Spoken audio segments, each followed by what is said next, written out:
I sold my house to cure my husband's cancer. When he recovered, he left me for a younger woman.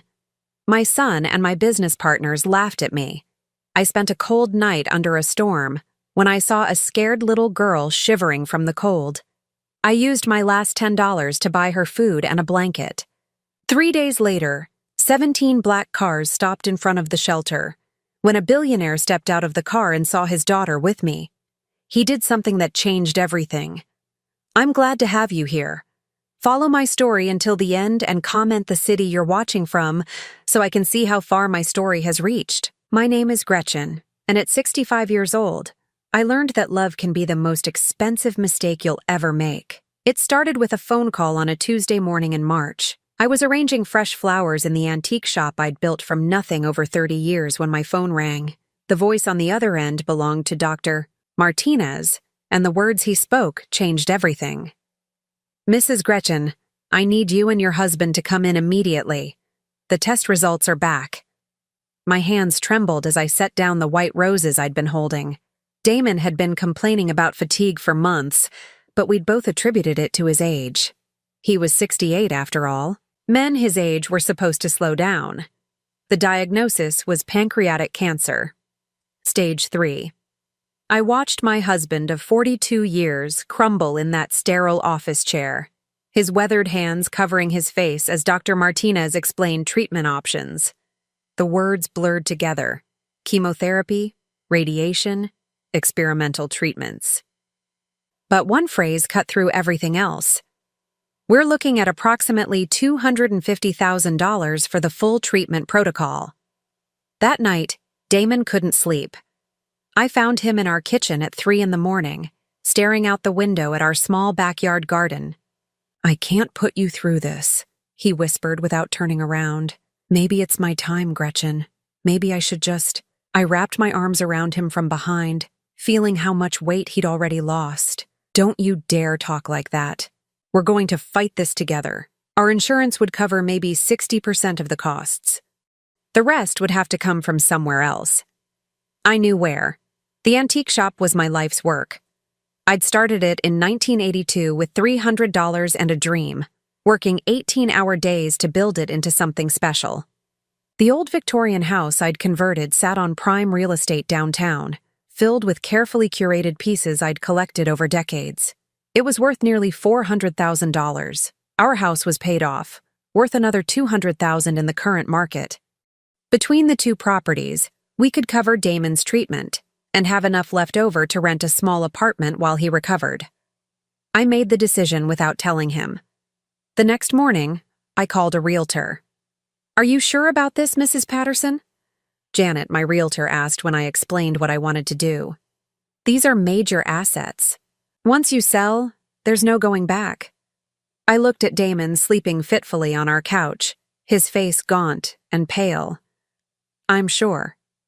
The process took 6 weeks. 6 weeks of watching Damon grow weaker while I quietly dismantled our life. I sold the shop to a developer who planned to tear it down for condos. The house went to a young couple with 3 children who promised to take care of my rose garden. I moved us into a small apartment across town and threw myself into being Damon's caregiver. Every morning, I drove him to treatments. Every evening, I held his head while he was sick. I learned to cook foods that wouldn't upset his stomach, to give injections, to monitor his medication schedule with military precision. For 8 months, cancer became our entire world. But it worked. In November, Dr. Martinez used the word we'd been praying for: remission. Damon looked better than he had in a year. His color returned, his appetite came back, and he started talking about the future again. I thought we'd won. I was so naive. The conversation that shattered my world happened on a Wednesday evening in December. I was making Damon's favorite soup when he cleared his throat behind me. "Gretchen, we need to talk." Something in his tone made my stomach drop, but I kept stirring. "What about?" "I've been thinking a lot during this whole ordeal. About life, about what I want." I turned around, soup spoon still in my hand. Damon was sitting at our small table, his hands folded, looking anywhere but at me. "I want a divorce." The spoon clattered to the floor. "What?" "I know this is difficult, But I've realized that I want to spend whatever time I have left being truly happy. Haven't we been happy? My voice sounded strange, distant. I thought, after beating the cancer together. Damon finally looked at me, and I saw something I'd never seen before: indifference. Gretchen, you're a good woman, but we've been living like roommates for years. I want passion. I want to feel alive again. Feel alive again? I repeated. I sold everything to save your life. I spent 8 months taking care of you. I gave up my business, my home, everything I built. I never asked you to do that. Those words hit me like a physical blow. I grabbed the counter to steady myself. You never asked me? You're my husband. Of course I did it. Well, now I'm asking for my freedom. That's when I understood. This wasn't a sudden decision born from surviving cancer. This was planned. There's someone else, isn't there? Damon's silence was answer enough. Who is she? Her name is Sarah. She was one of my nurses during treatment. I felt like I was falling down a deep well. Sarah. I remembered her. Pretty, blonde, maybe 32 or 33. She'd always been extra attentive to Damon, always smiling and laughing at his jokes. I'd thought she was just being professional. How long? I whispered. Does it matter? How long, Damon? He sighed. Since July. July, right in the middle of his treatment. While I was selling my life's work to pay for his care, he was falling in love with another woman. I want you out by the end of the month, he said, standing up. I'll give you 30 days to find somewhere else to live. This is my apartment too. I'm the one who rented it. My name is on the lease. Sarah will be moving in after the holidays. It would be awkward for all of us if you stayed. I stared at this man I'd loved for 42 years, this man I'd sacrificed everything to save, and I didn't recognize him. Where am I supposed to go? I don't have any money. I spent everything on your treatment. That's not my problem anymore, Gretchen. The next week was a nightmare. I called our son Robert, thinking surely he would understand. Surely he would be outraged by his father's behavior. Mom, I think you need to accept that Dad has the right to be happy, he said when I explained what was happening. You two haven't been in love for years. Everyone could see that. Robert, I gave up everything to save his life. And that was your choice. But you can't hold that over his head forever. I'm not holding anything over his head. I'm just trying to understand how you can support this. Robert sighed, sounding irritated. Look, Mom, you've always been dramatic. Dad told me how you've been guilt-tripping him about the money. Sarah makes him happy in a way you haven't for years. He told you about Sarah? Of course he did. He's been miserable, Mom. Give him a break. I hung up, feeling more alone than ever. My own son was taking his father's side, painting me as the villain in this story. But the worst was yet to come. I had hoped to keep my partnership in Patterson and Associates, the consulting business I'd built with 2 other women before opening the antique shop. It wasn't much, but it would give me a small income while I figured out what to do next. Margaret and Susan called me into the office 2 days after New Year's. Gretchen, we've been discussing your situation, Margaret said, not meeting my eyes. Given everything you're going through personally, we think it might be best if you stepped back from the business. Stepped back? I repeated. I helped found this company. Susan leaned forward, her expression falsely sympathetic. We're concerned about your emotional state. The divorce, the financial stress, it's affecting your judgment. What are you talking about? I've been working here for 20 years. You missed 3 client meetings last month, Margaret said. You seemed distracted, unfocused. I was dealing with my husband's cancer treatment and then a divorce. Of course I was distracted. Exactly our point, Susan said. We think you need time to get your personal life sorted out. We're prepared to buy out your partnership stake. They offered me $15,000 for a partnership worth at least $40,000. I knew they were taking advantage of my situation, but I also knew I didn't have the energy or resources to fight them. By February 1st, I had lost my husband, my son's respect, my home, my business, and my life savings. I was 65 years old with nowhere to go and no one to turn to. The homeless shelter on Maple Street became my temporary address. The social worker who processed my intake form was kind, but overworked.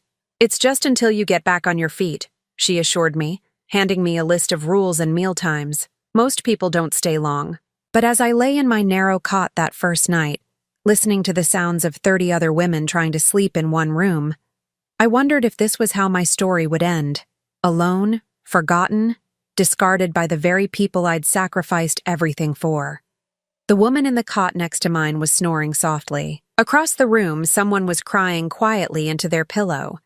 Outside, rain began to fall against the windows, and I pulled my thin blanket up to my chin.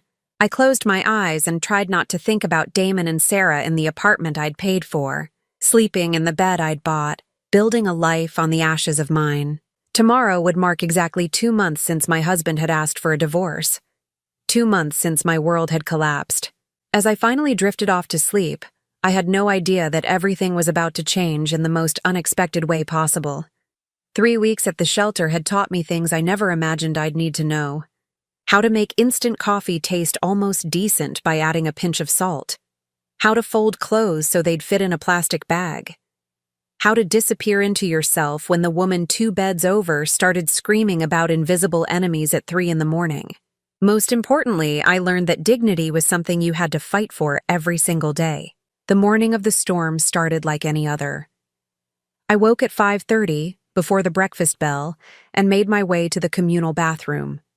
The mirror above the sink showed a woman I barely recognized. My hair, once my pride, now hung limp and gray around a face that had aged years in just months.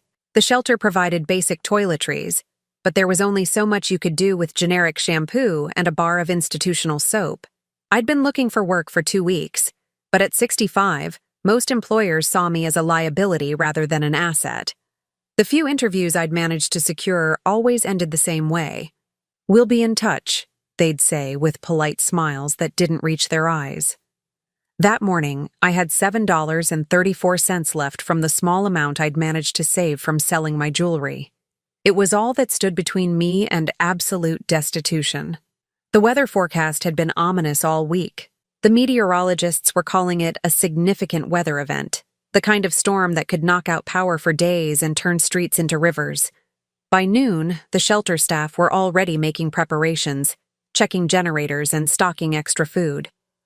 "All residents should plan to remain inside tonight," announced Mrs. Chen, the day manager. "This storm is going to be dangerous." But at 4:30 that afternoon, I realized I'd made a critical mistake. In my distraction over a job interview that morning, I'd forgotten to take my blood pressure medication. Without it, I risked a stroke or heart attack. The pills were sitting in my small bag upstairs, but I needed food to take them safely, and dinner wouldn't be served until 6. I counted my money again. $7.34, enough for a small sandwich and maybe a carton of milk from the corner store 3 blocks away. The wind was already picking up as I stepped outside, pushing against me with surprising force. Dark clouds churned overhead, and the first fat raindrops were beginning to fall.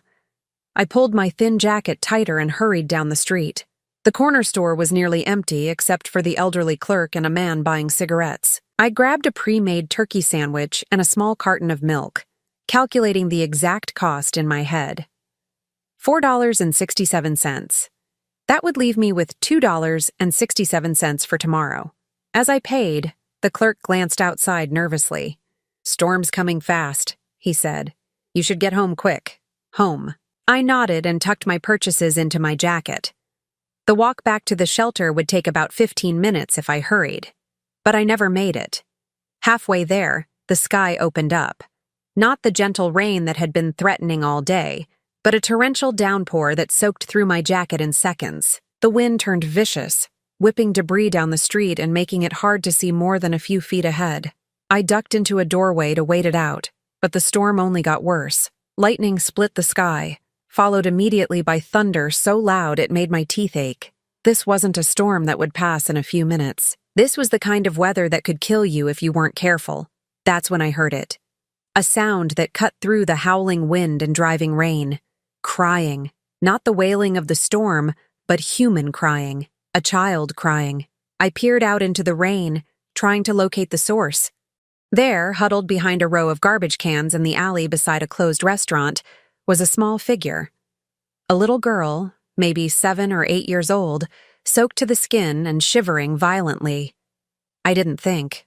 I ran. "Honey!" I called out, my voice barely audible over the storm. "Honey, what are you doing out here?" The child looked up at me with enormous brown eyes filled with terror. She was small for her age, with tangled dark hair plastered to her head and clothes that had once been expensive but were now torn and muddy. "I'm lost," she whispered, teeth chattering so hard she could barely speak. "I can't find my daddy." "Oh, sweetheart." I knelt down beside her, not caring that the water from the alley immediately soaked through my pants. "How long have you been out here?" Since this morning, I think. Maybe yesterday? I don't know. My heart broke. This tiny thing had been alone in the storm for hours, maybe longer. "What's your name?" "Charlotte," she managed between chatters. "Charlotte Elizabeth." "Well, Charlotte Elizabeth, I'm Gretchen, and we need to get you somewhere safe right now." But as I looked around, I realized our options were limited. The restaurant behind us was closed, its metal security gate pulled down tight. The other buildings on this block were mostly offices, equally shuttered.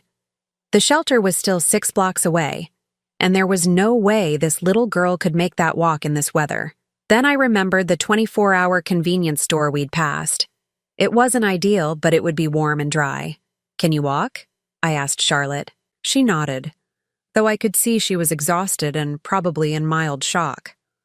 I took off my jacket, wrapping it around her small shoulders even though it left me in just a thin sweater. "Hold on to me," I told her. "Don't let go, no matter what." The 3 blocks to the convenience store felt like 3 miles.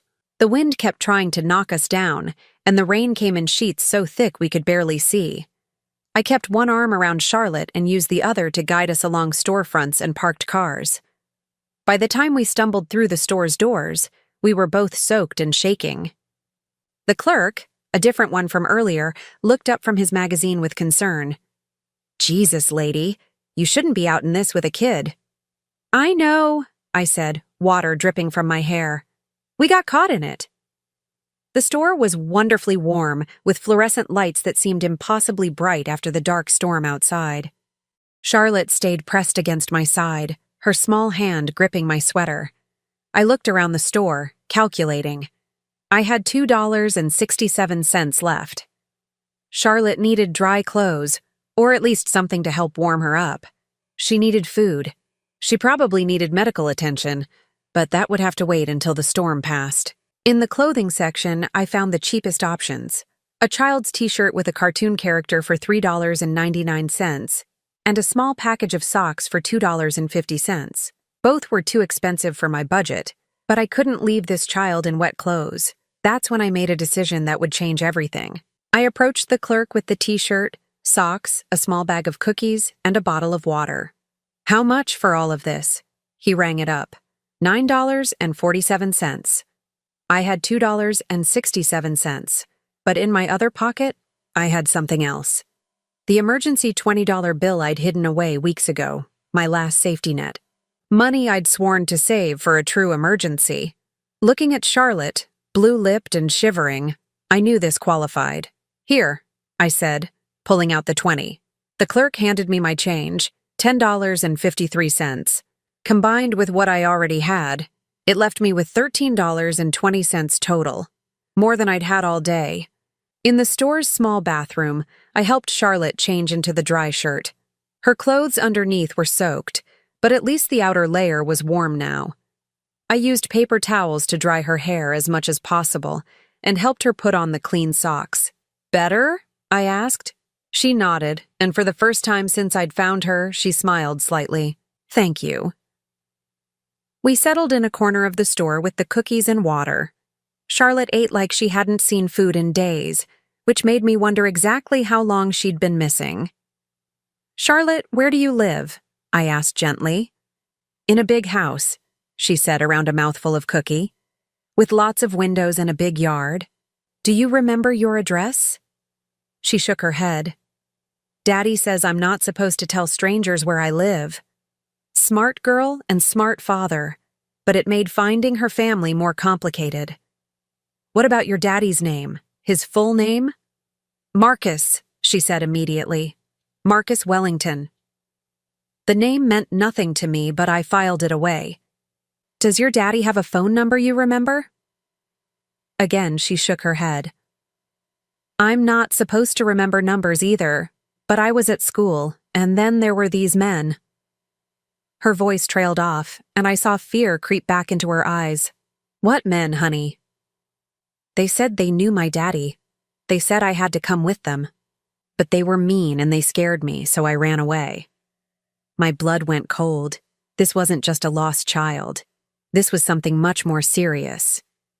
Charlotte, when did this happen? When did the men try to take you? 3 days ago? Maybe 4? I've been hiding ever since. 3 or 4 days.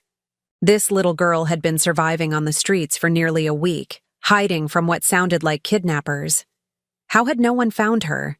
How had there been no Amber Alerts, no police search? Unless there had been, and I just hadn't seen them. Living in the shelter, I didn't have regular access to news or social media. We need to call the police, I told her gently. Charlotte's reaction was immediate and terrifying.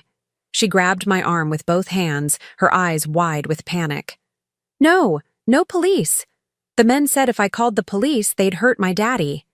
Sweetheart, the police are the good guys. They help find lost children.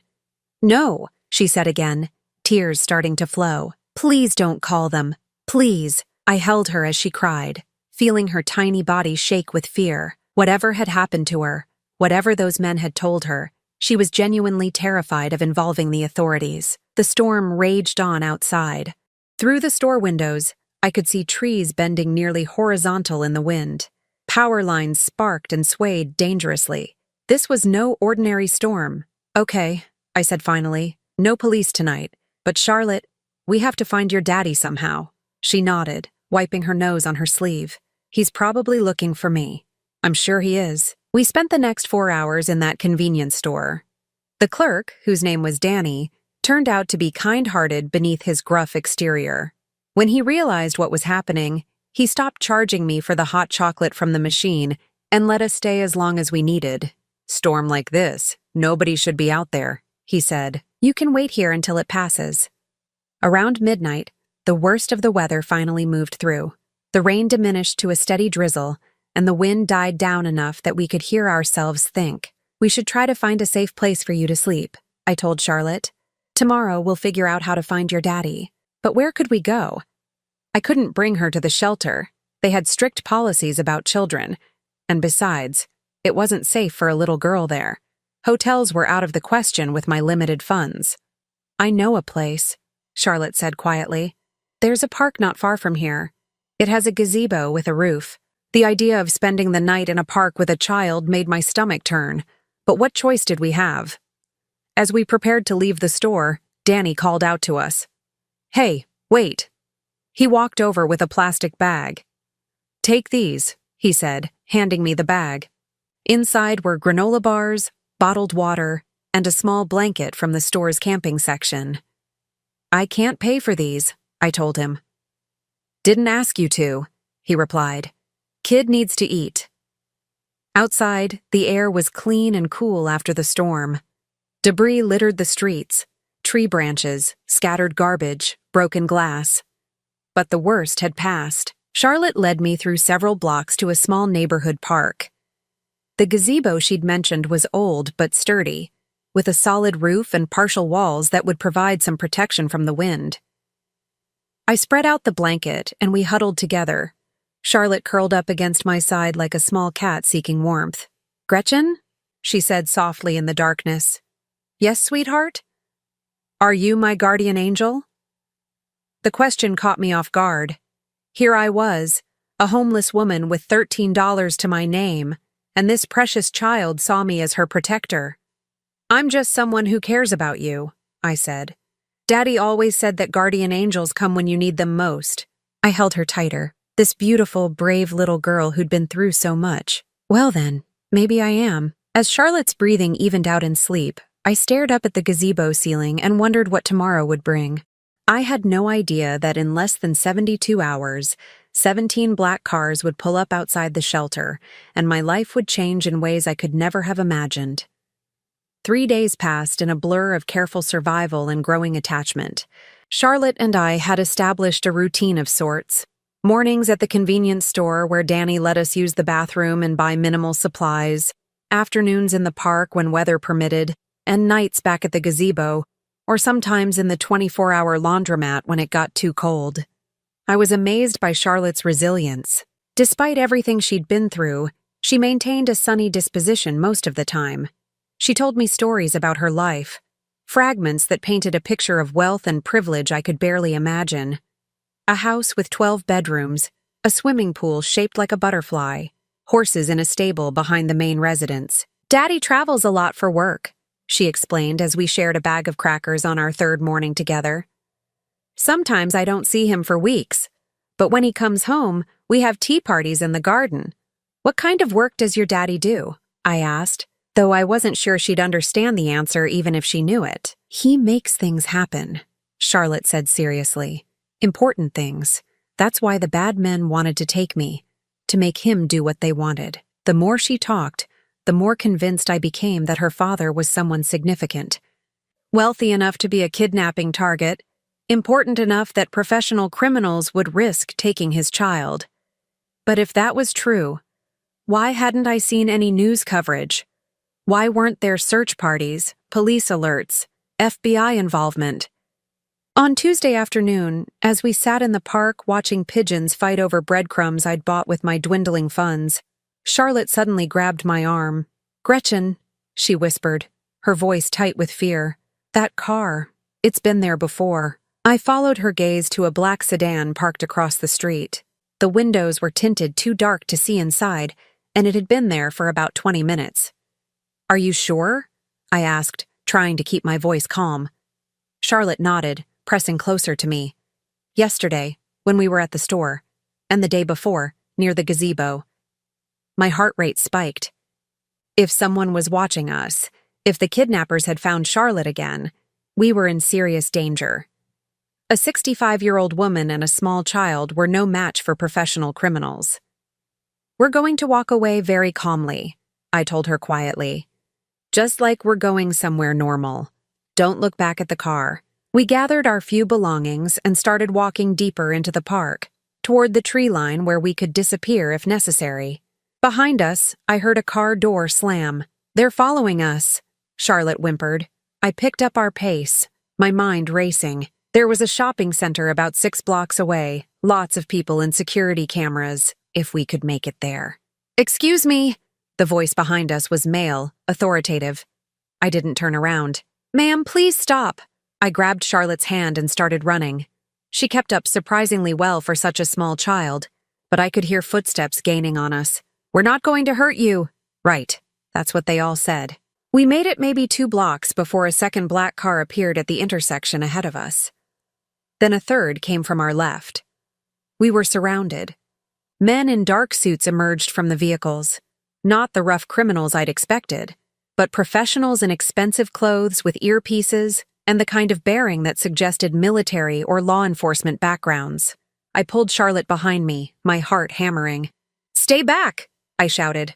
"I've called the police." It was a lie, but maybe they'd believe it. One of the men, older than the others with graying hair and kind eyes, stepped forward with his hands visible. "Mrs. Ma'am, my name is Agent Richards. We're not here to harm anyone. We're looking for Charlotte Wellington." Charlotte's grip on my hand tightened. "Is that your last name, sweetheart?" I asked quietly. She nodded, tears streaming down her face. But they might be lying. The bad men could be pretending. Agent Richards seemed to understand her fear. "Charlotte, honey, do you remember the song your daddy used to sing to you when you couldn't sleep? The one about the mockingbird?" Charlotte's eyes widened. "How do you know that?" "Because your daddy told me. He's been looking for you for 6 days, sweetheart. He's very worried." "Daddy's really looking for me?" "He is. And he's right here." Richard spoke into his earpiece, and moments later, the most expensive car I'd ever seen pulled up to the curb. Not just expensive, extraordinary. A Rolls-Royce that probably cost more than I'd made in 5 years. The man who stepped out took my breath away. He was tall, maybe 6'3", with dark hair silvered at the temples and the kind of presence that commanded attention without effort. His suit probably cost more than most people's monthly rent, and everything about him screamed power and wealth. But when he saw Charlotte, all of that fell away. "Charlotte! Daddy!" She broke away from me and ran to him, launching herself into his arms. He caught her and held her like she was the most precious thing in the world, his face buried in her hair as his shoulders shook with emotion. "Thank God," he whispered, his voice breaking. "Thank God you're safe." I stood there watching this reunion, suddenly acutely aware of my own appearance. My hair was unwashed, my clothes were the same ones I'd been wearing for 3 days, and I probably smelled like the laundromat where we'd spent last night. After several minutes, the man, Charlotte's father, set her down but kept one hand on her shoulder as he looked at me. "You're the woman who's been taking care of my daughter." It wasn't a question. His eyes were studying me intently, and I had the uncomfortable feeling that he could see straight through to my soul. Yes, I found her during the storm. She was scared and alone. He stepped closer, and I instinctively took a step back, not from fear, but from the overwhelming intensity of his presence. Agent Richards told me what his team observed. "You've been protecting her for 3 days, feeding her, keeping her safe, staying with her." I nodded, not sure what else to say. "What's your name?" "Gretchen. Gretchen Patterson." "Gretchen Patterson." He repeated it like he was memorizing it. "My name is Marcus Wellington." The name still didn't mean anything to me, but clearly it should have. Agent Richards and the other men were watching our interaction with the kind of attention reserved for significant moments. "Charlotte told me what you did for her," Marcus continued. "How you spent your last money to buy her dry clothes and food. How you protected her from the people she was afraid of. Any decent person would have done the same thing." Something shifted in his expression. "No, Gretchen. Most people would have called the authorities immediately and gone on with their lives. You made yourself responsible for a stranger's child." Charlotte tugged on her father's sleeve. "Daddy, Gretchen doesn't have a home. She's been sleeping outside with me." Marcus's attention sharpened. "You're homeless?" I felt heat rise in my cheeks. "It's temporary. I'm getting back on my feet." "Why?" The question was direct, almost blunt. I wasn't sure how to answer without explaining my entire story. "Life circumstances," I said finally. Marcus studied me for another long moment, then spoke to Agent Richards. "I want a full background check within 2 hours. Everything. Financial history, criminal record, medical records, employment history, family situation, everything." "Sir, that's not really necessary." "It's very necessary." Marcus's tone brooked no argument. "This woman has been caring for my daughter for 3 days. I need to know who she is." I felt a flash of indignation. "I don't need your investigation. I'm not asking for anything from you." "Maybe not," Marcus said. "But I'm asking something from you." "What?" "I'd like you to come with us. Charlotte doesn't want to let you out of her sight, and frankly, neither do I. At least until I can properly thank you for what you've done." Charlotte immediately grabbed my hand. "Please, Gretchen, don't leave me." "Sweetheart, you're safe now. You're with your daddy. But I want you to come too. Please." I looked between Charlotte's pleading face and her father's unreadable expression. "I don't think that's appropriate. You have your daughter back. That's what matters." "Get in the car, Gretchen." It wasn't a request. Marcus Wellington might have been grateful, but he was clearly a man accustomed to being obeyed. "I'd rather not." "I'm afraid I have to insist." Agent Richards stepped closer. "Ma'am, Mr. Wellington just wants to ensure your safety. You've been exposed to a dangerous situation by helping Charlotte. Until we're certain the threat has been neutralized, you could be at risk."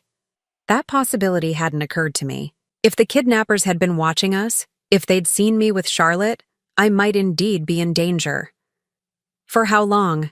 24 hours, Marcus said. "Give me 24 hours to debrief Charlotte, deal with the security situation, and figure out how to properly thank you. Then, if you want to leave, you're free to go." Charlotte was still holding my hand, looking up at me with those enormous brown eyes. "Please, Gretchen. I'm scared without you, and that decided it. The interior of the Rolls-Royce was like nothing I'd ever experienced. Leather seats softer than most beds, climate control that made the air feel like a gentle spring breeze, and enough space that Charlotte and I could sit comfortably while Marcus sat across from us. "Where are we going?"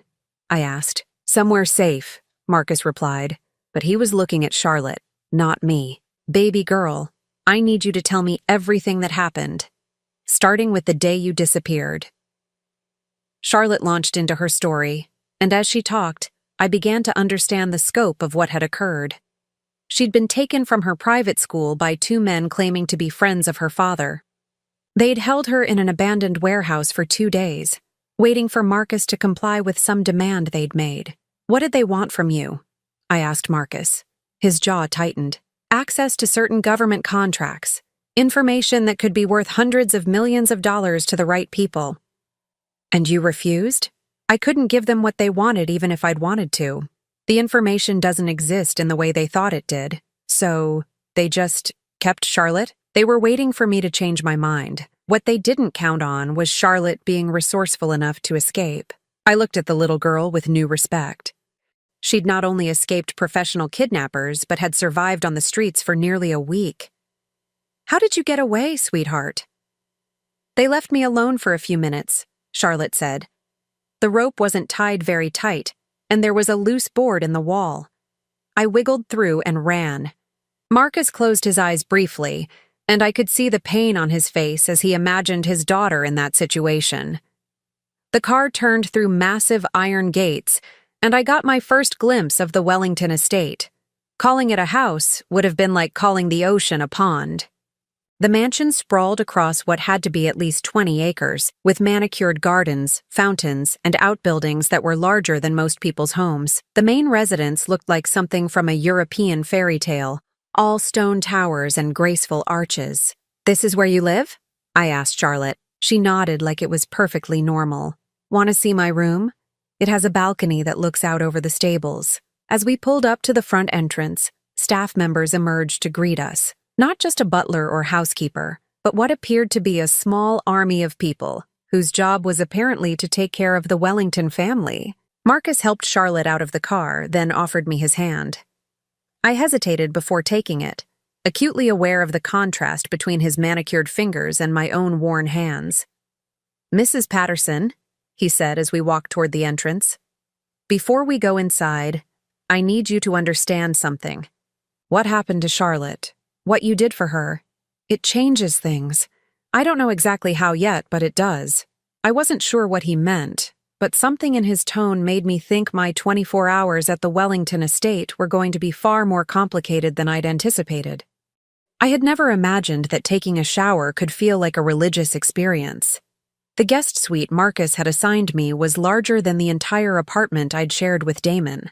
The bathroom alone was bigger than most bedrooms, with marble surfaces, gold fixtures, and a shower that had more buttons and settings than a spacecraft control panel. As hot water cascaded over me from what felt like a dozen different angles, I tried to process everything that had happened in the last 6 hours. After arriving at the estate, Marcus had disappeared into what I assumed was a series of important phone calls, while Charlotte gave me a tour of her wing of the house. Her bedroom was indeed enormous, with a canopy bed, a reading nook with floor-to-ceiling bookshelves, and French doors that opened onto a balcony overlooking the stables she'd mentioned. "This is where I have tea parties when Daddy's home," she'd explained, showing me a small table set with delicate china cups. "Would you like to have one with me later?" "I'd love that, sweetheart." Charlotte's enthusiasm was infectious, but I couldn't shake the feeling that I didn't belong in this world of marble floors and crystal chandeliers. I was a temporary guest. Someone who'd helped during a crisis but would soon return to reality. The reality of the homeless shelter and my 7 remaining dollars.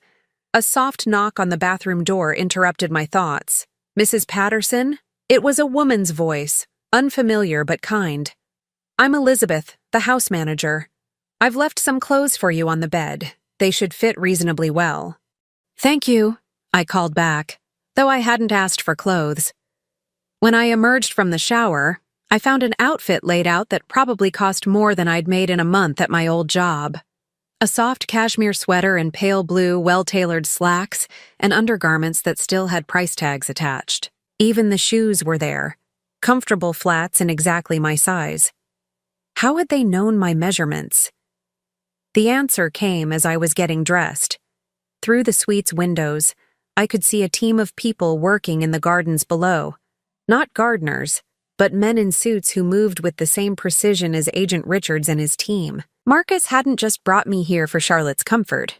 He really had been concerned about my safety, and that suggested resources far beyond what I'd initially realized. A gentle knock on the main door interrupted my thoughts. "Come in," I called. Elizabeth entered with a warm smile. She was perhaps 50 years old, with graying brown hair and the kind of efficient manner that suggested she'd been managing wealthy households for decades. "How are you feeling, dear?" she asked, looking me over approvingly. "Much better, I imagine. The clothes are beautiful, but I can't accept them. I don't have any way to pay you back." Elizabeth's smile didn't waver. "They're a gift from Mr. Wellington. He specifically requested that you have everything you might need during your stay." "I'm only staying 24 hours. "Of course," Elizabeth agreed, though something in her tone suggested she wasn't entirely convinced. "Mr. Wellington would like to see you in his study when you're ready. Charlotte is having her dinner, and then a bath. She's had quite an ordeal." The study was exactly what I would have expected from a man like Marcus Wellington. Dark wood paneling, leather-bound books, and furniture that looked like it had been crafted by master artisans. Marcus himself sat behind a massive desk, still wearing his expensive suit, but with his tie loosened and his sleeves rolled up. He looked up when I entered, and something flickered in his expression. "You look rested." "I feel human again," I admitted. "Thank you for the clothes, but I can't accept them." "We'll discuss that later." He gestured to a chair across from his desk. "Please sit. We need to talk." I settled into the chair, which was more comfortable than it looked. "About what?" "About you." Marcus leaned back, studying me with those intense eyes. "I had my people run the background check I mentioned. I know about the divorce, the medical bills, your husband's betrayal.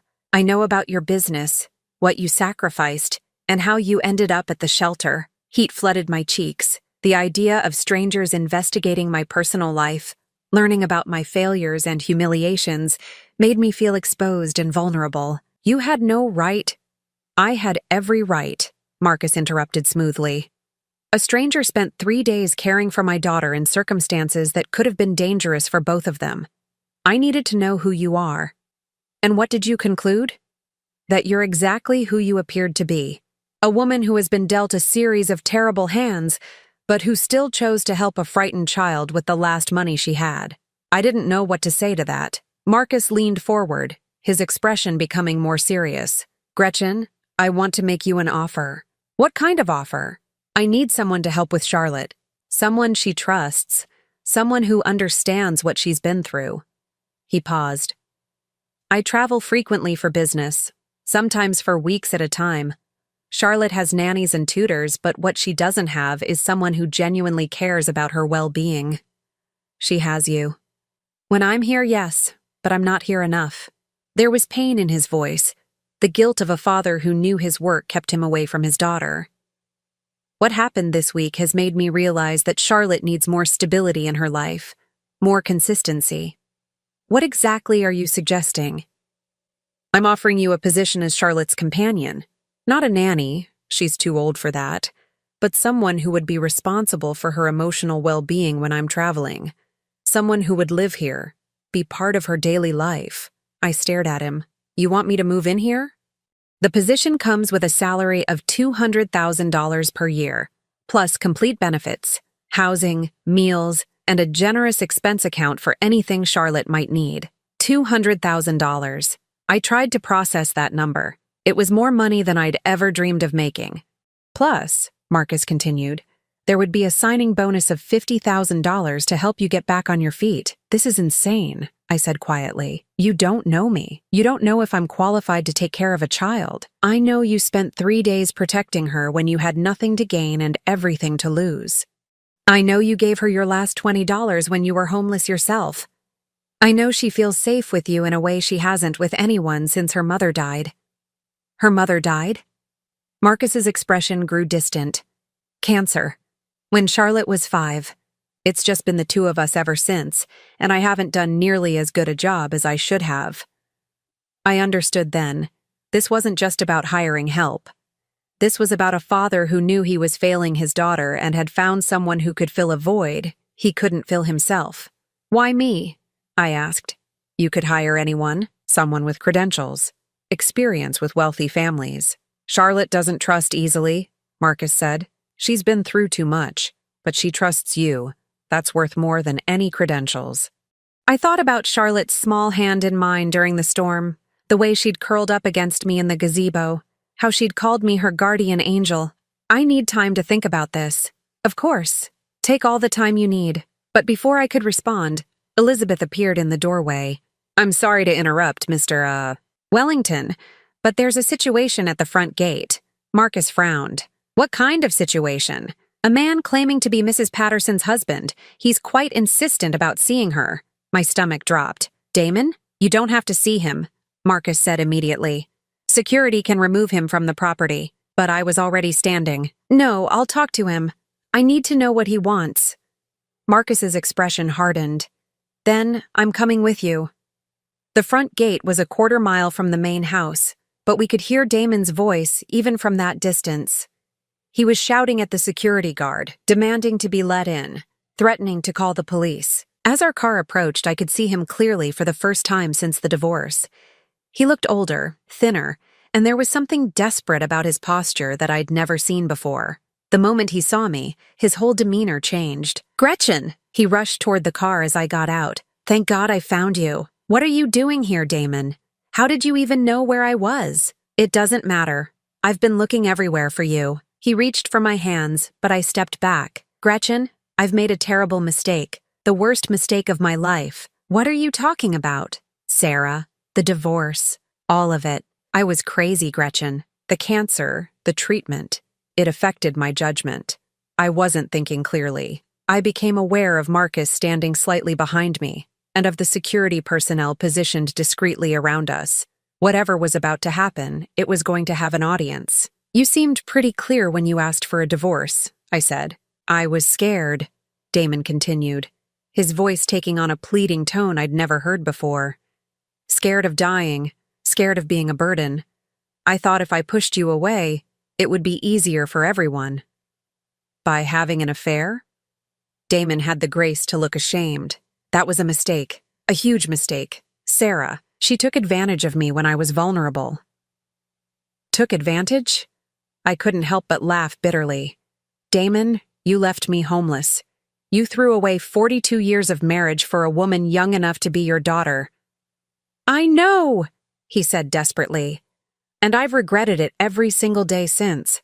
Sarah left me, Gretchen. 2 weeks after the divorce was final, she took half of everything I had and moved to Florida with another man. So, that was it.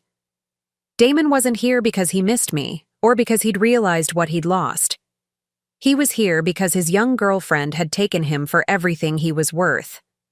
I'm sorry that happened to you, I said, and I was surprised to find that I meant it. But it doesn't change anything between us. It changes everything. Damon stepped closer, ignoring Marcus's presence entirely. We can start over, Gretchen. We can get remarried, go back to the way things were. The way things were? I repeated. Damon, I sold my business to save your life. I sold our house. I gave up everything for you, and the moment you got better, you threw me away like garbage. I was wrong. You were selfish, I interrupted, and cruel, and you left me with nothing. But look at you now! Damon gestured at the mansion behind us. You've obviously landed on your feet. Found yourself a rich man to take care of you. The implication in his words, the casual assumption that I was some kind of gold digger, hit me like a physical blow. You don't know anything about my situation, I said quietly. I know you're not living in a shelter anymore. Damon's tone was becoming more aggressive. I know you're wearing clothes that cost more than most people make in a month. I know you've obviously moved on pretty quickly for a woman who claimed to love me. Claimed to love you? The words came out sharper than I intended. I gave you my entire life, Damon. I sacrificed my dreams, my security, my future for you, and you repaid me by abandoning me the moment it was convenient. People make mistakes, Gretchen. Some mistakes can't be forgiven. Marcus stepped forward then, his presence suddenly much more prominent. I think this conversation is over. Damon seemed to notice him for the first time. And who exactly are you? Someone who knows how to treat a good woman when he finds one, Marcus replied calmly. Damon's face flushed red. Gretchen, you can't seriously be choosing this stranger over your husband.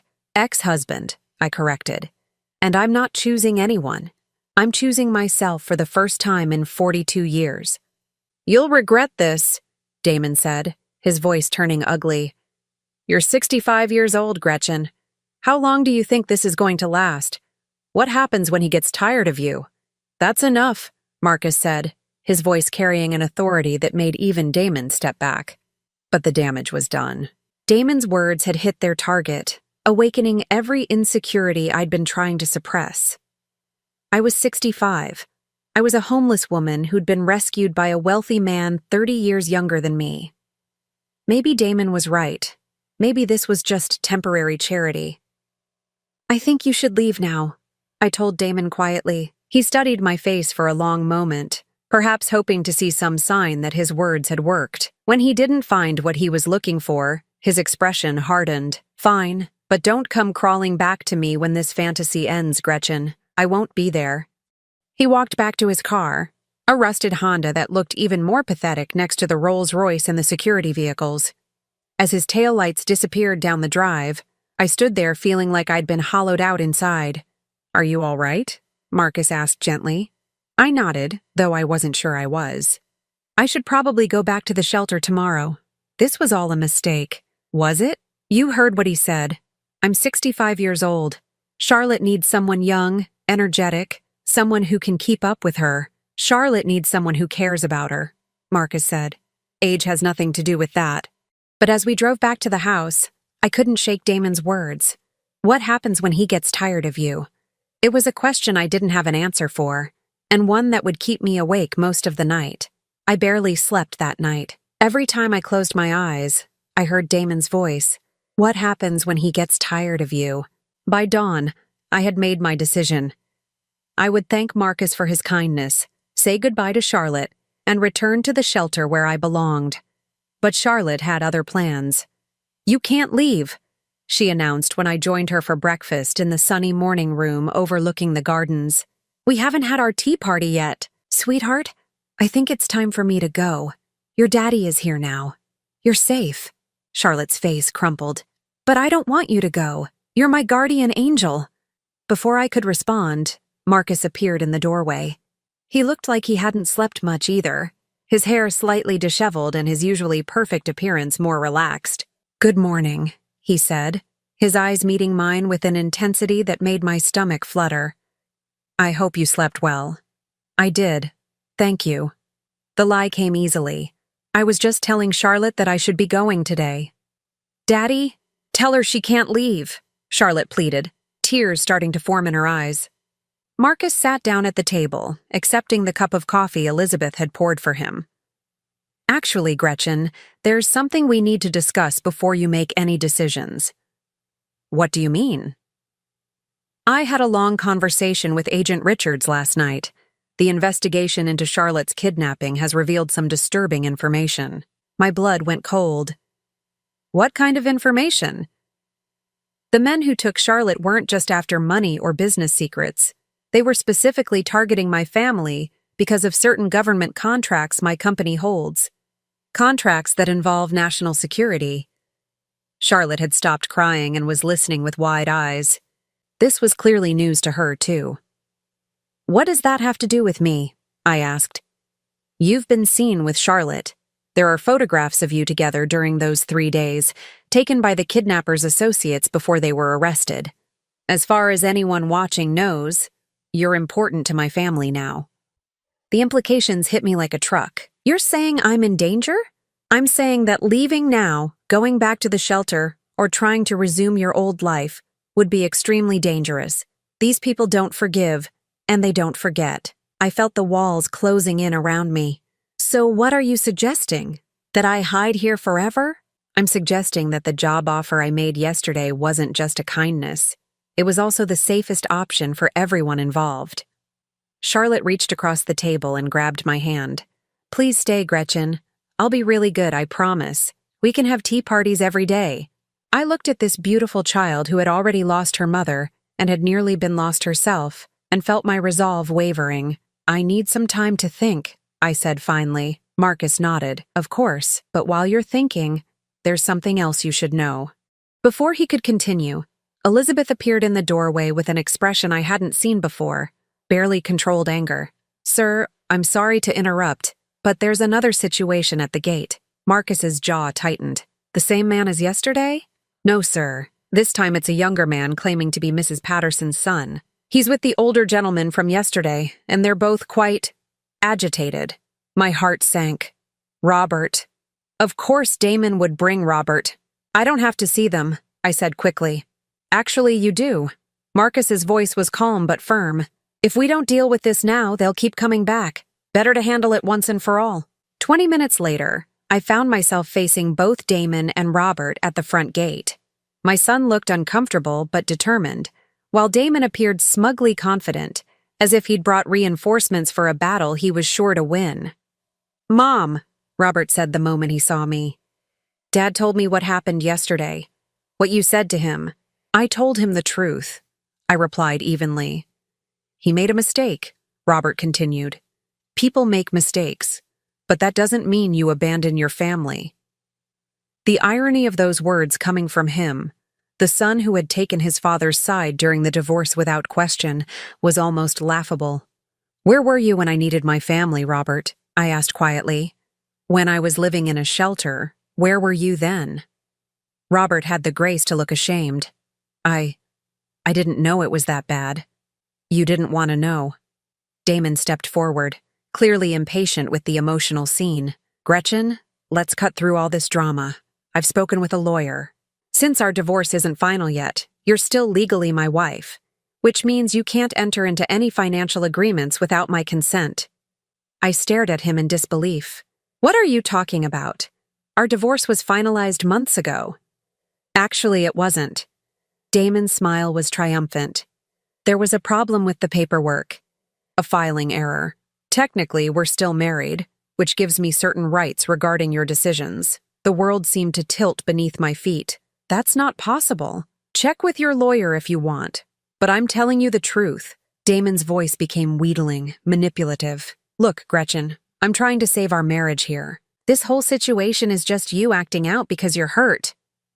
I understand that, but it's time to come home. Home to what? I asked. The apartment you share with Sarah? Sarah's gone, Robert interjected. Dad's alone, Mom. He needs you.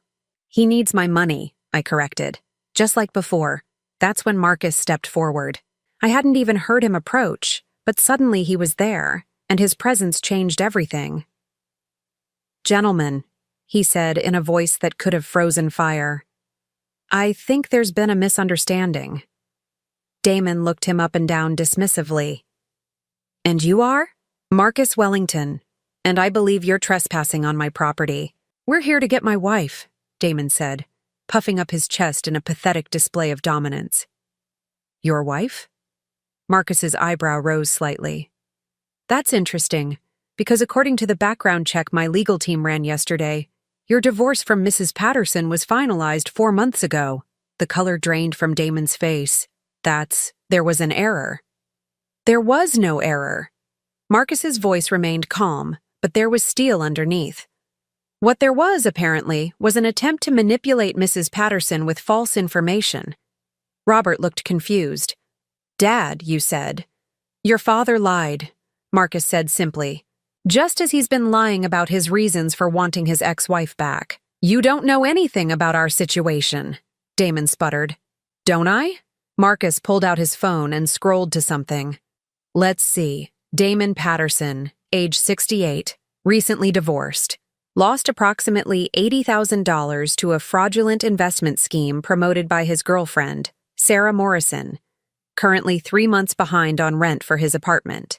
Credit cards maxed out. Bank accounts overdrawn. With each word, Damon seemed to shrink a little more. So, you see, Marcus continued, I know exactly what this is about. This isn't a man who wants his wife back. This is a man who needs someone to bail him out of his financial problems. Robert was staring at his father with growing horror. Dad, is this true? Damon's face was red with humiliation and rage. Gretchen, you can't seriously believe I can believe it because it's exactly what you did during your cancer treatment, I said quietly. You used me then, just like you're trying to use me now. That's not. I was sick, Gretchen. I wasn't thinking clearly. And what's your excuse now? Damon had no answer for that. Marcus stepped closer, and I could see why Agent Richards and his team followed his orders without question. When Marcus Wellington wanted to be intimidating, he was terrifying. Here's what's going to happen, Marcus said, his voice deadly quiet. You're going to leave this property immediately. You're not going to contact Mrs. Patterson again. You're not going to harass her, threaten her, or attempt to manipulate her. If you do, you'll discover exactly how much influence a man with my resources can have over someone's life. You can't threaten me, Damon said, but his voice was shaking. I'm not threatening you. I'm making you a promise. Marcus paused, letting that sink in. Mrs. Patterson is under my protection now. That means she's untouchable. Do you understand? Damon understood. Whatever fight had been in him deflated completely. But Robert wasn't finished. Mom, please, don't let this man turn you against your own family. I looked at my son, this man I'd raised, loved, sacrificed for, and felt a profound sadness settle over me. Robert, where were you when I was homeless? I didn't know. You knew exactly where I was. Your father told you. You chose not to care. It's not fair, isn't it? I stepped closer to him. When I called you after the divorce, what did you say? You said I should accept that your father had the right to be happy. You called me dramatic for objecting to his affair. You took his side without even hearing mine. Robert's face flushed. He's my father. And I'm your mother. But that didn't seem to matter when it was inconvenient for you. So that's it? Robert's voice was rising. You're choosing this stranger over your own family? I'm choosing myself, I said firmly. For the first time in my life, I'm choosing what's best for me instead of sacrificing everything for people who don't appreciate it. You'll regret this, Damon said bitterly. Both of you will regret this. Marcus's expression didn't change. Are you threatening my family, Mr. Patterson? The word family hit me like a lightning bolt. Marcus had just referred to me as family. Because if you are, Marcus continued, I should mention that every word of this conversation is being recorded. Threatening the family of someone with government security clearance is a federal crime. That was the final blow.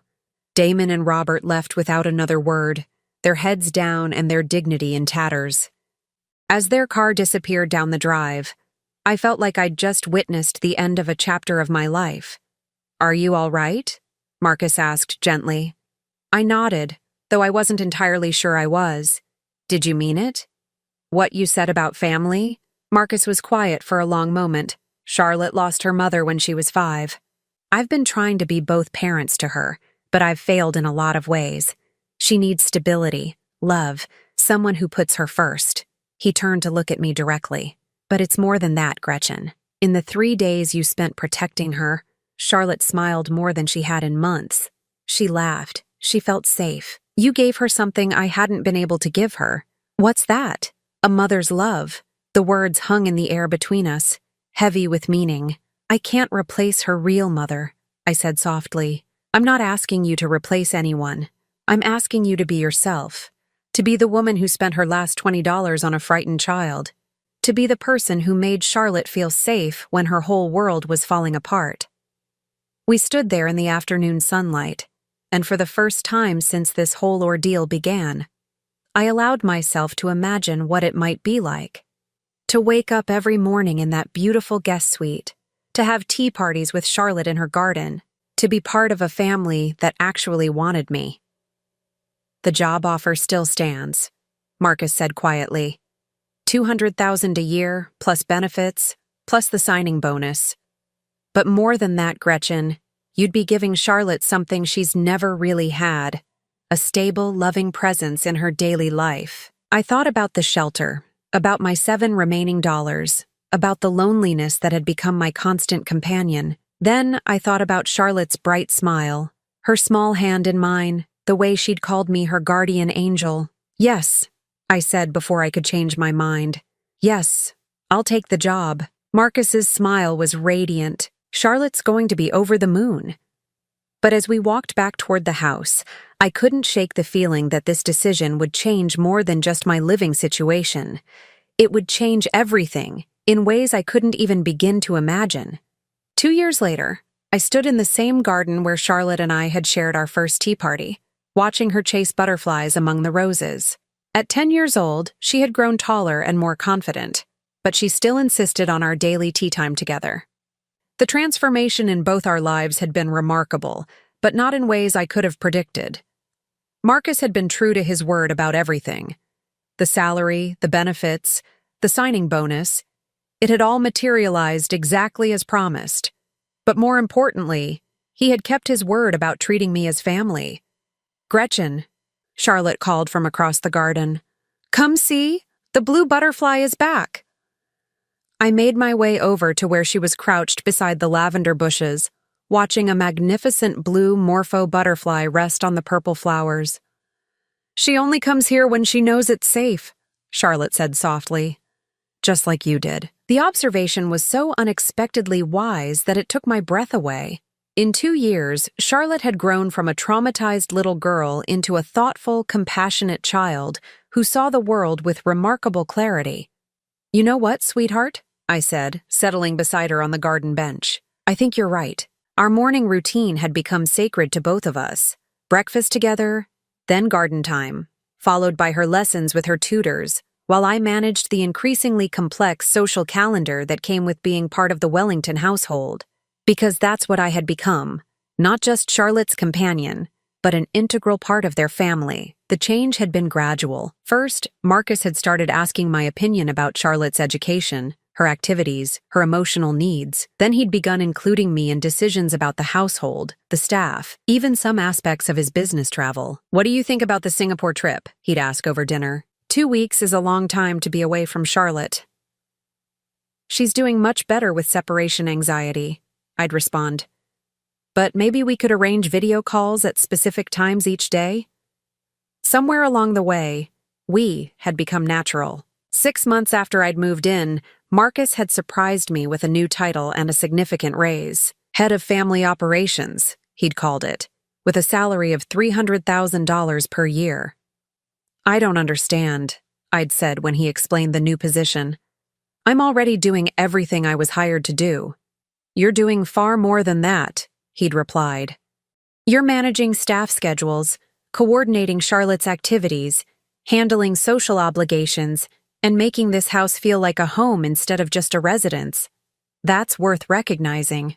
But the real recognition had come in smaller moments. The first time Charlotte had called me Gretchen Mom in front of her friends, the night she'd had a nightmare and had run to my room instead of her father's, the afternoon when Marcus had introduced me to a business associate as Charlotte's second mother and the person who keeps this family functioning. Each moment had built upon the others until I'd realized something profound. I wasn't just employed by the Wellingtons. I belonged to them, and they belonged to me. "Time for lessons," I reminded Charlotte as we made our way back toward the house. "Do I have to? Can't we just play in the garden all day? Education is important, young lady. Besides, don't you have that riding competition next month?" Charlotte's face lit up. "Oh, right. I need to practice my jumping." As we entered through the French doors that led to the morning room, I nearly collided with Elizabeth, who was carrying a silver tray with what appeared to be legal documents. "Oh, Mrs. Patterson, perfect timing. These just arrived for you." My heart skipped. Legal documents were never good news. "What are they?" "I'm not sure, but the messenger said they were urgent." I took the envelope with trembling hands, my mind immediately jumping to worst-case scenarios. Had someone challenged Marcus's authority to employ me? Was there some legal issue with my background check? But as I read the documents, my confusion only deepened. "What is it?" Charlotte asked, sensing my distress. I'm not sure I understand this, I said, reading through the legal language again. That's when Marcus appeared, still wearing his suit from his morning meetings, but with a smile that suggested he knew exactly what I was holding. Ah, he said casually. Those arrived. Marcus, what is this? He sat down across from me, his expression becoming more serious. It's an adoption proposal. An adoption proposal? I repeated stupidly. For Charlotte to legally adopt you as her grandmother. The words didn't compute. I don't understand. Charlotte bounced in her chair. We want to make it official. You're already my Gretchen mom. But Daddy says we can make it legal so you'll really be part of our family forever. I stared at the papers, then at Marcus, then at Charlotte. This isn't how adoption works. Children don't adopt adults. Actually, they can, Marcus said gently. It's called adult adoption, and it's more common than you might think. Charlotte would become your legal granddaughter, and you would become her legal grandmother. It doesn't change anything about our daily lives, but it makes the relationships official. But why? Marcus leaned forward, his expression intensely serious. Because in 2 years, you've become the most important person in Charlotte's life. Because when I travel now, I don't worry about her because I know you're here. Because this house isn't the same without you. And, Charlotte added with the matter-of-fact tone only children can manage, because we love you, and we want you to be stuck with us forever. Stuck with them. As if being part of this extraordinary family could ever be a burden. There's more, Marcus continued. He pulled out another set of documents. If you agree to the adoption, I'd also like to update my will to include you as Charlotte's guardian. Not just companion or caregiver, but her legal guardian if anything happens to me. The weight of what he was offering hit me like a physical blow. Legal guardianship meant that if something happened to Marcus, Charlotte would be mine to raise. It meant permanent security, permanent belonging, permanent family. I don't know what to say, I whispered. Say yes, Charlotte exclaimed. Please, Gretchen. I want you to be my real grandma. I looked at this beautiful child who had already lost one mother and had chosen me to fill that void. I thought about the scared little girl I'd found behind a dumpster 2 years ago, and the confident, loving child she'd become. Yes, I said, my voice breaking. Yes, absolutely yes. Charlotte launched herself into my arms with a squeal of delight that could probably be heard 3 counties away. There's one more thing, Marcus said as Charlotte finally settled down. A celebration is in order. I've planned a small party for this weekend. Nothing elaborate, just close friends and family. Family, I repeated, tasting the word. Family, he confirmed. The party that weekend was indeed small, but it felt enormous to me. Marcus had invited Agent Richards and his team, who had become something like extended family over the past 2 years. Elizabeth and the other staff members who had become dear friends, Charlotte's writing instructor, her favorite teacher, and 3 of her closest school friends. But the most meaningful moment came when we were gathered in the garden for the cake cutting. Charlotte stood on a chair to address our small group. Thank you all for coming to celebrate my new grandma, she announced with the confidence of a born public speaker. 2 years ago, Gretchen found me when I was lost and scared, but really, I think maybe I found her too. She needed a family as much as I did. As applause filled the garden, I felt tears streaming down my face. Later that evening, after the guests had gone home and Charlotte was asleep, I found myself in the study with Marcus, sharing a quiet drink and reflecting on the day. Do you ever wonder what would have happened if you hadn't found Charlotte that night? He asked. I considered the question. I'd probably still be at the shelter, or worse. And Charlotte would still be traumatized, still afraid to trust anyone. We sat in comfortable silence for a while, both lost in our own thoughts. Marcus, I said finally, why did you really do all this? The job, the adoption, the guardianship? Why? He was quiet for so long I thought he might not answer. When he finally spoke, his voice was soft, because in 42 years of marriage, no one ever loved you the way you deserved to be loved. Because you spent your entire life taking care of other people who took you for granted. Because when you had nothing, you still gave everything to protect my daughter. He looked directly at me then. Because Charlotte needs you. And I think maybe you need us too. I do need you, I admitted. Both of you. More than I ever imagined possible. 3 months after the adoption was finalized, I received an unexpected visitor. Elizabeth found me in the garden and announced that Robert was at the front gate, asking to see me. My first instinct was to refuse. I hadn't spoken to my son since that awful confrontation 2 years ago. But something in Elizabeth's expression suggested this visit was different. He looks different, she said carefully. Humbler. I found Robert standing beside a modest sedan, dressed in simple clothes that were a far cry from the expensive suits he used to favor. He'd lost weight, and there were lines around his eyes that hadn't been there before. "Hello, Mom," he said quietly when he saw me. "Robert." We stood looking at each other for several awkward moments before he spoke again. "I came to apologize. I know it's too little, too late, but I needed to say it. I waited, not making this easy for him. I was wrong about everything. About Dad, about the divorce, about how I treated you. I was selfish and cruel, and I've regretted it every day since. What changed?" I asked. Robert looked down at his hands. "Dad came to me 6 months ago. He needed money, and I was the only family he had left. I gave him what I could, but it was never enough. He kept asking for more, making bigger and bigger demands. He looked up at me with eyes that held genuine remorse. I realized that's exactly what he'd done to you. Used you until there was nothing left, then discarded you when you couldn't give anymore. I tried to tell you that. I know. I should have listened." Robert's voice broke slightly. "I should have protected you instead of abandoning you." I felt my anger beginning to soften, replaced by sadness for the relationship we'd lost. "Robert, I appreciate the apology. I really do. But I can't just forget what happened. I understand. I don't expect forgiveness. I just wanted you to know that I see clearly now. What Dad did was unforgivable, and what I did was almost as bad." He reached into his car and pulled out a small wrapped package.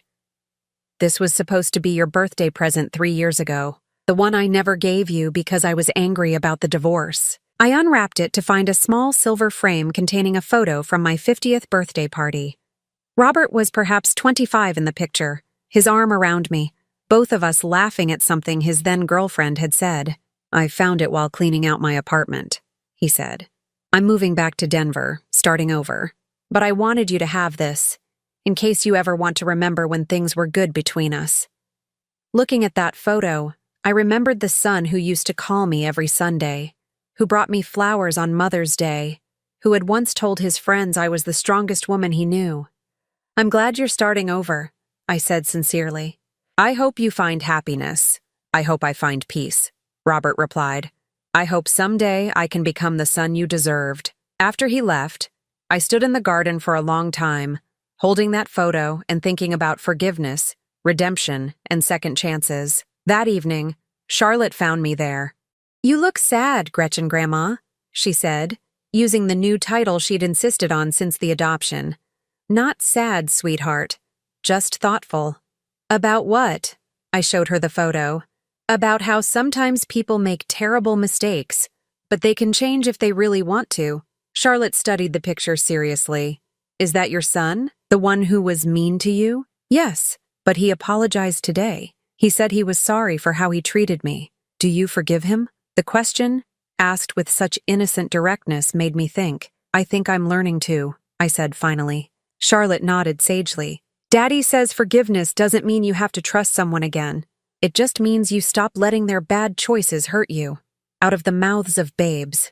As we walked back to the house together, Charlotte's small hand in mine, I reflected on the extraordinary journey that had brought me to this moment. 2 years ago, I had been a broken woman with nothing left to lose. I had spent my last $20 on a frightened child and thought I was making the final gesture of a failed life.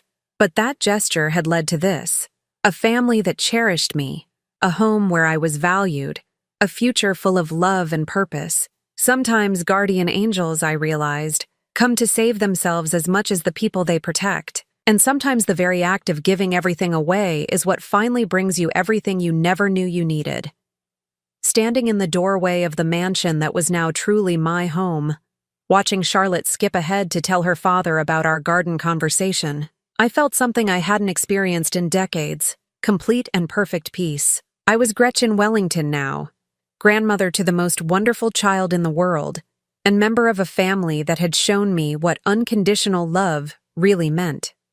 At 67 years old, my real life had finally begun. Now I'm curious about you who listened to my story. What would you do if you were in my place? Have you ever been through something similar? Comment below. And meanwhile, I'm leaving on the final screen 2 other stories that are channel favorites, and they will definitely surprise you. Thank you for watching until here.